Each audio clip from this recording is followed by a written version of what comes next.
ఒక చిన్న పిల్లవాడు 4 ఏళ్లకే కంప్యూటర్ పై పూర్తి పట్టును సాధించాడు. 12 ఏళ్లకే గుర్తుపెట్టుకోండి, కేవలం 12 ఏళ్లకే డేటా సైంటిస్ట్ గా ఉద్యోగం చేసేసాడు. ఇప్పుడు 17 ఏళ్ళు అతనికి. 17 ఏళ్లకే ఆర్టిఫిషియల్ ఇంటెలిజెన్స్ ఇంజనీర్ గా రెప్యూటెడ్ కంపెనీలో వర్క్ చేస్తున్నాడు. ఇంతటి ఘనత సాధించిన కుర్రవాడు ఎవరనుకుంటున్నారా? మన తెనాలి చిచ్చరపిడిగే. ఇప్పుడు అతను 17 ఏళ్లకే ప్రపంచ మేధావిగా రికార్డ్స్ క్రియేట్ చేస్తున్నాడు. అతనే పిల్లి సిద్ధార్థ శ్రీవాత్సవ్. మన తెనాలి ఐతనగర్ చెందినటువంటి ప్రియమానస రాజకుమార్ దంపతుల కుమారుడే ఈ సిద్ధార్థ్.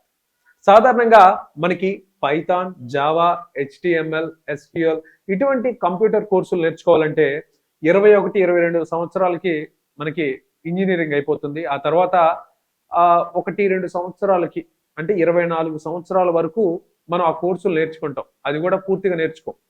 ఇంకో సంవత్సరం లేదా 2 సంవత్సరాలు ఎక్స్ట్రా పట్టే అవకాశం కూడా ఉంటుంది.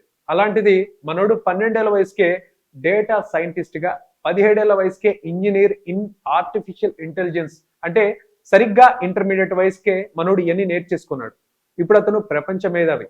ఏషియాలోనే అతి చిన్న వయసులోనే డేటా సైంటిస్ట్ గా రికార్డ్ సృష్టించాడు. అత్యంత క్లిష్టమైన మిషన్ లెర్నింగ్ మాడ్యూల్స్ క్రియేట్ చేస్తాడు అతను. పైగా చాలా సంక్లిష్టమైన కంప్యూటర్ ప్రోగ్రామింగ్ రాయడంలో మంచి ఎక్స్పర్ట్ అంట. అసలు ఎలా అతను 17 ఏళ్లకే ఇంత ఘనత సాధించగలిగాడు అంటే, ఆ కుర్రవాడు మనకంటే 15 సంవత్సరాలు చాలా అడ్వాన్స్డ్ గా వర్క్ చేస్తున్నాడు అనమాట.